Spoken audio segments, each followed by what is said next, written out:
Gentleman from 13. Thank you, Mr. Speaker, to debate the bill. Gentleman has the floor. Thank you, Mr. Speaker. I don't know in my 7 years here when I've seen a bill that has wore out this distinguished body more than House Bill 248. I have good friends on both sides of this difficult issue, men and women who I respect and admire but just see the issue from a different perspective. As I've listened to the debate, Mr. Speaker, I've found two areas that we agree on. We both hate PPACA, and we both want state sovereignty, and we are fiercely arguing to protect that state sovereignty. The problem is we just disagree on how to get there. One of the ways that I have coped this year with this legislative session, and has been a true joy for me, is to go home almost every night. I think there's been six times that I've gone to an evening event, but outside of those 6 events, I go home to a beautiful wife and 2 loving little children. Well, last night, Mr. Speaker, I met them at the mall, and we were walking around the mall, and on a frequent basis, my 5-year-old son says to me, "Dad, can we wrestle tonight?" And last night, as we were walking down the halls of the mall, he put his little hand in mine, and he said, "Dad, can we wrestle tonight?" I said, "You bet, we can wrestle tonight. I kind of need a stress reliever." He said, "Well, you better bring your A game." The problem is, Mr. Speaker, as I see House Bill 248, it's not our A game. We are going to put into law and give authority to an unelected board to set rates and to set fees. We claim that we have a lot of oversight and we have a lot of leeway if we'll go with a state exchange. But we can't even protect the right to life or the freedom of conscience. We've heard that this independent body corporate politic is like DEQ or the Department of Agriculture, and it's not. That is like comparing apples and oranges. DEQ and Department of Agriculture are a firewall that many times can stop those regulations that come down from EPA because we set their budgets, we review their rules, and ultimately we have the control. One of the things that I've noticed is we've not talked a lot about the details of the bill, and so I'd like to get to the details of the bill. And one concern that I have, Mr. Speaker, is on page 2, lines 35 through 38. It says, Mr. Speaker, may I read from the bill? Thank you, Mr. Speaker.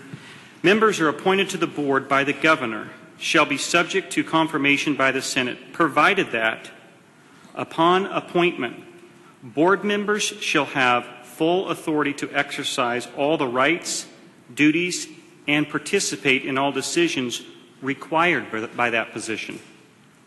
Before they're ever approved by the Senate, Mr. Speaker, they have the ability to exercise all those rights, duties, participate in all the decisions.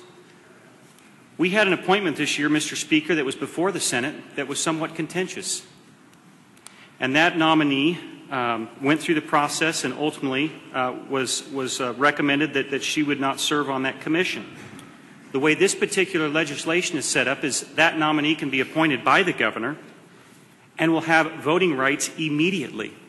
And the legislature has no oversight with that. I find that a problem.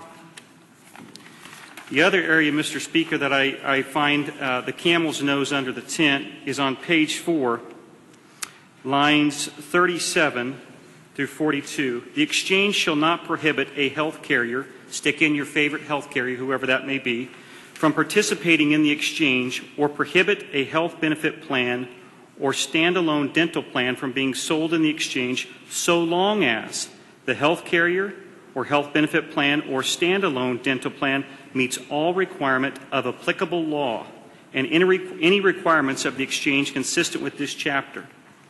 What does applicable law mean? It means anything that relates to PPACA.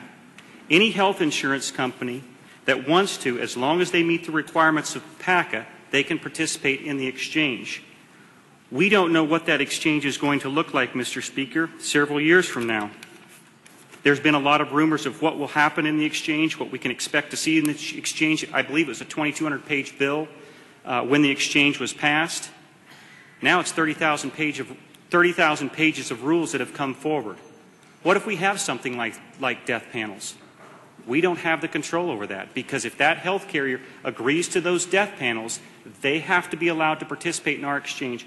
All applicable law is the loophole in the law that they're going to use to drive anything they want to tie to this exchange. Because as long as it applies to PPACA, anything they can get to agree to PPACA, it's going to be in there. I sat here, Mr. Speaker, and I've heard a lot of people that are frustrated with the federal government. In my 7 years here, I've become extremely frustrated with the federal government. It seems like year after year, all we do is say, you know what, we have to pass this law to conform with the federal government, or we have to pass this law to conform with the federal government. Well, I would remind the body that at one point, segregation was legal in the United States. But one little lady got tired of the federal government telling her what to do. And with your permission, Mr. Speaker, I'd like to read from the biography by Rosa Parks. Thank you, Mr. Speaker. The gentleman may read. Rosa Parks was the secretary of the Montgomery chapter of the NAACP.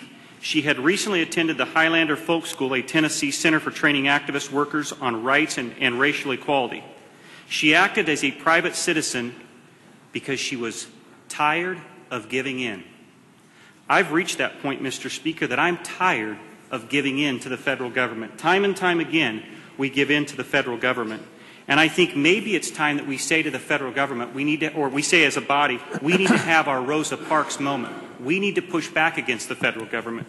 The good gentleman from District 12 indicated, you know, he would be willing to take a look at other plans. There are other options. The good gentleman from District 15 referenced another option, and possibly that other option is that we go with a partnership exchange. Possibly it's a Rosa Parks option, that we tell our state agencies, as we did in the Idaho Healthcare Freedom Act, we will not spend any money or any time of those employees or any resources of the state helping enact PPACA. Maybe we need to tell the federal government that, you know what, you can try to come in here to our state and set up a federal exchange, but our employees are not going to work with you. You're not going to have that coordination and collaboration with Health and Welfare or Department of Insurance.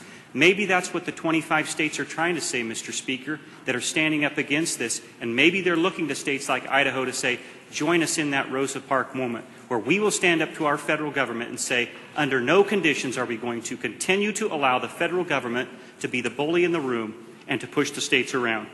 Mr. Speaker, when I go to battle against the federal government and when we go to battle against the federal government, I want to make sure that we have our A game. I want to be able to go home and tell my son tonight, son, we brought our A game. This bill is not our A game, and I would suggest, Mr. Speaker, that we vote no on this bill and take another run at it. Thank you.